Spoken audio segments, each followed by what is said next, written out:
Coming to you straight from the Rio Grande and beyond. Broadcasting to the four corners of the globe. So grab your seat, your coffee, or your sundowner. Okay, everybody, here we go. On point, as always. This is Gloves Off. Gloves Off.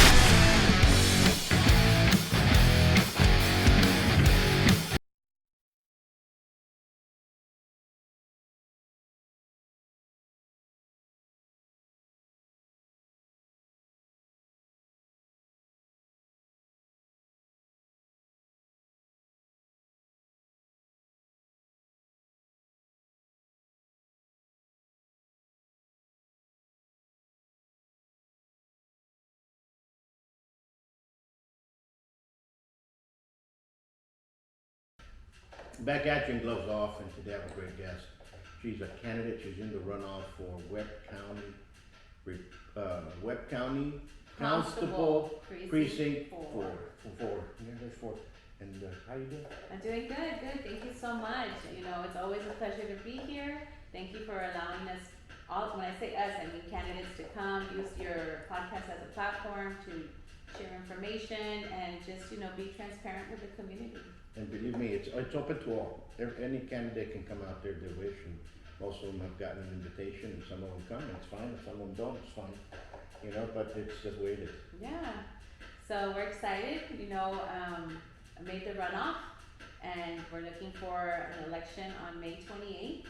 And we're gonna be out there asking everyone to get out and vote again. It's so important that everyone.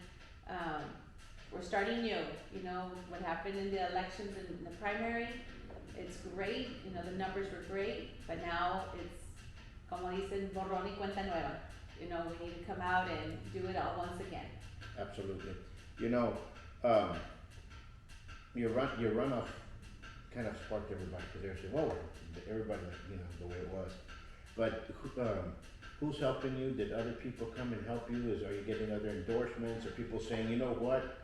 You know, I have been very blessed. I've been contacted by several members of the community, you know, friends who didn't know I was in the running and were super excited for me. But I feel for the most part, you know, I'm really blessed that these people have reached out to me. And, you know, like I say, I'm not asking anybody to stand with a sign. If you want to, great. I'm not asking anybody to go out and help me block walk, but if you want to, that's wonderful.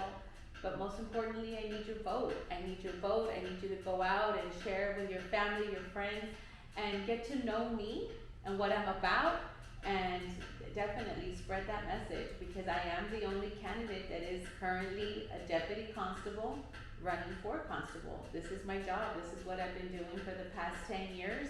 I love what I do. It's a mixture of a balance between community and policing, and the Constable's Office of Precinct 4 has a lot of community commitments that I look forward to maintaining and improving, if anything, making them better. Absolutely. You know, folks, I keep saying this, and I tell you and I tell everybody, when you have a candidate, go talk to them, approach them. Tell them, you know what, if they have a Facebook page, send them a message. I would like to meet you. Is there any place where I can go hear you speak? There's a lot of events going out there. There's a lot of civic organizations that host little forums. Go out there and talk to them. If you don't, and you see them holding a sign in the middle of the street, go back and park and say, you know what, I live in your area, and this is what I believe, or this is what, you know, and talk to them. Everybody's approachable. Now, if you don't, and then something happens, and you say, wait a minute, you know, I thought this was, no. You are the one that has to do the research for every candidate that you're gonna vote for, because eventually, if they get elected, they're the ones that are going to be making laws, protecting you, and enforcing what's already there. So you have to see who and how they are personality-wise, what they've done, everything. Well, what our platforms are, and you know, the constable's office is a special office. It's great. We have a mixture of everything. It is public safety, but public safety that stretches out not only to policing traffic issues, but also to businesses, realtors, schools, religious organizations. I mean, we are a mix with all the community, and it's a priority to provide that public safety to everyone. Absolutely. So it is fun. So I've been out, doing several events, and I love networking with the community. I've had several conversations, and they have sparked great ideas that, should I get the opportunity to be in the office as constable, I'm gonna hit the ground running, because I know exactly what areas, since the public has reached out to me, what they need in their areas, and I'm ready to hit the ground running and provide them with that information that they're asking for, and provide them with the best of public service. Absolutely. Folks, a lot of people kind of look at law enforcement. There's so many different branches of law enforcement, and the respect is always there. And every time there's an accident or something, they're the first ones that are there. That and then our first responders after that, they're the ones that are there. So give them that ride, because I was driving down here yesterday, and there was an accident, and people wouldn't pull over. I mean, you know what I'm saying? They were honking because they were doing their job. Hey, something's happening, the ambulance is coming, move to the side, follow all those rules. They're there for your safety as they're going. You just mentioned something right now that I would like to touch on. You just mentioned, the constable's office is usually there first on site, and then you followed up by saying, then the first responders get there. And yes, for those that don't know, the constable's offices are not dispatched to calls. We are very much, we have our own daily task of serving papers. Sure. And, overseeing the justice of the peace court.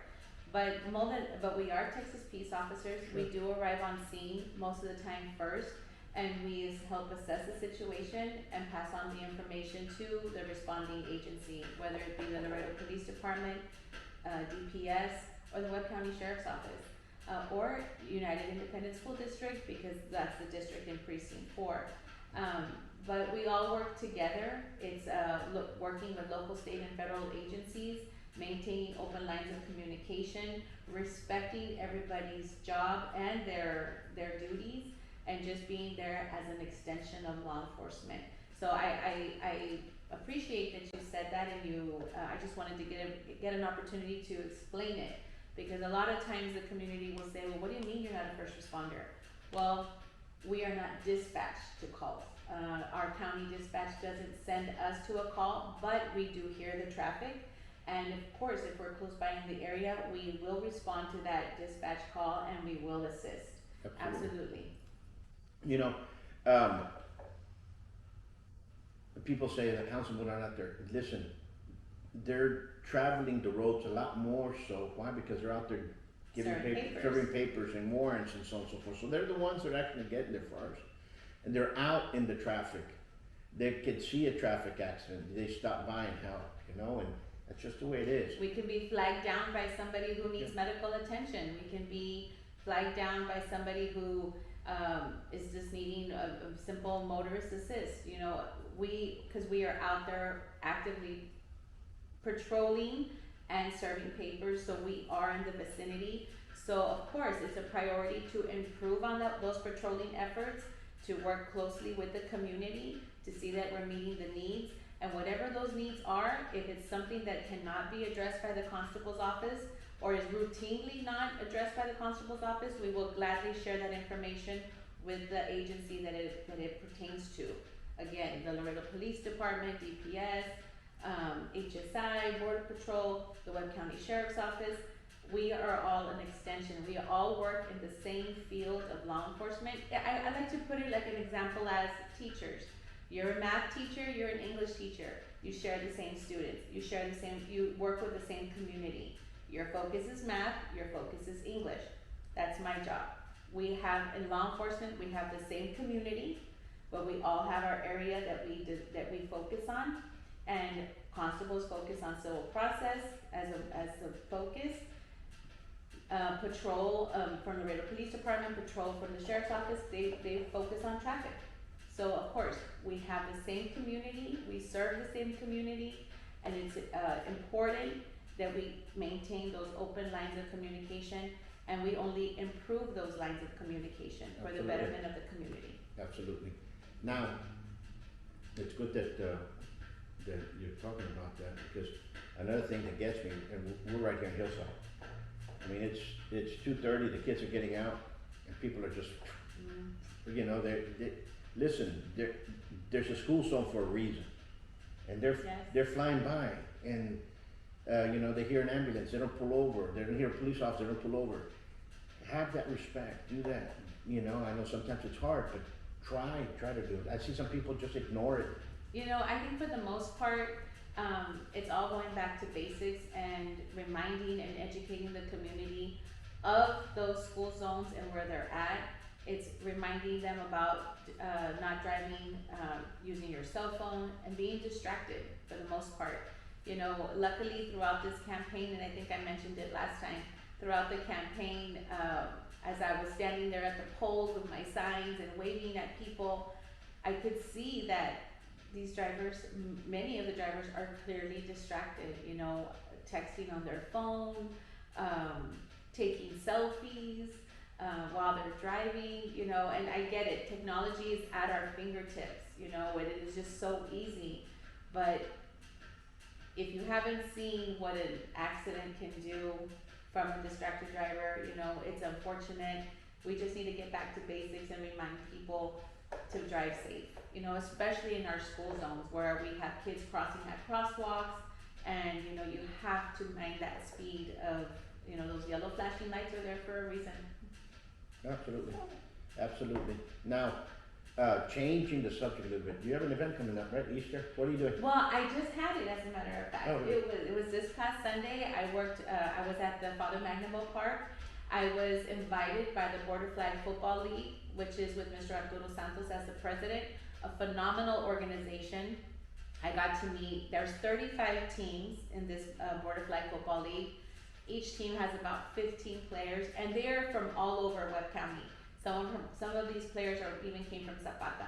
And I think it's great that all of these professionals, you know, they work either in retail, oil field, law enforcement, some are teachers, counselors, business owners, business managers. I had an opportunity to just reach out and speak to everybody and hear their ideas, what they felt law enforcement should be doing, and how I could clarify for them what it is that we are supposed to be doing. And it's just great to have those open lines of communication. We passed out some traditional cascarones, the Easter egg food baskets, you know, and there was some families there. It was really, really great. Awesome. And I have a hold on the Border Flag Football League because my son-in-law plays for Team Mayhem, and I think it's great. You know, it's something for the family to do. I think I even posted something on Facebook that I said, if I had a food cart or a food truck, I would make a killing. That park every other Sunday is just filled to capacity with so many people who are there to support their family members in this football league. You know, hopefully the city would allow somebody to do that. Well, I'm But sure. you know what I'm saying, because we need to progress in many areas, and we have beautiful parks, spend a Yeah. lot of money on them, and we need to take full I mean, advantage of it. it's really, for those of you who are avid football lovers, you know, it's great to see, you know, the passion that some of these team players have. You know, it's just great. It's a lot of fun. It's a fun event to be with, to be there, and you know, it's free. It was a free event. You know, That's just so- sit there. that's good. I'll be at Arby's on tomorrow, Friday. I'll be at Arby's right there by Freddy's off of the Loop, right By- there right by there. McPherson. McPherson, if you're going, I mean, I'm sorry, International. it's international. If you're going, I would say, north Mhm. on the loop, you exit before you get to International. International. The Arby's would be right there. Yeah, so I'll be there. I've been offered an opportunity to be there between 5 and 7, just so that I can meet and greet. And you know, if anybody has any questions regarding the constable's office, regarding my platform, it's just an opportunity for me to reach out to the community. And every other week I'm having events, and I usually post them on Facebook. I've been really blessed to work with many businesses and that have allowed me, open their businesses to me so that I can be there and speak to the community. Absolutely. Now, that's excellent what you're doing. Folks, if you wanna get a hold of you, they can get a hold of you through social media, Facebook? Social media, Facebook, or my cell phone. Usually I do work. I'm off in the mornings and I work the 2 to 10 shift on patrol. So, but send me a text message, 956-754-5798. Had that number for years and it's the same number. But you can send me a text message and I'll get back to you as soon as I can. I'd love to hear from you, or you can find me on Facebook and I'll answer you as soon as I get a chance to. Absolutely, that's wonderful. Folks, we're running out of time now, but we're gonna touch base with this. This is Easter weekend. You all stay safe, be safe. There's gonna be a lot of kids going out today. A lot of the school districts are releasing the kids, but they're not gonna have school tomorrow, and some won't have school on Monday. Yeah. So, like I said, you all stay safe, be tranquil, and love your family. Be positive, remember? Be careful when you're traveling out into spending the Easter weekend out on the ranches. You know, always observe all types of safety when you're horseback riding, using your ATVs, exiting and entering the highway. Just be mindful. You know, there's always a tragedy that happens around the Easter holiday, and we wanna stop that. We wanna just remind everybody to be safe. Remember, there's still a burn ban in Webb County. If it's a windy day, make sure you put out those campfires, your barbecue grills, make sure those embers don't fly, because if it's a windy day and, you know, it's really dry out there, so it'll cause a real big fire. So just be safe. And more important, if you're having a nice cold one, which is not good to have every so often, be Definitely responsible and give the keys to somebody else that's not. And especially if you're going out and having a little barbecue in one of the ranches out there and you're trying to come Definitely. back and drive, pass the keys to somebody else. It's Most not, definitely. don't think Drink it's not an ego thing. Just give it to somebody else. Give it to your wife, give it to your girlfriend, give it to, and if you guys go with your wife and your girlfriend, good for you, give it to both of them, you know, but I'm joking around. But anyway, you have to be safe, and be safe all the time. And, cause every Easter since I've been a kid, something has happened here in Laredo, and it's very sad. And, everybody, you all stay safe, be safe, and God bless you. Yeah, that's it. Yeah. Perfect.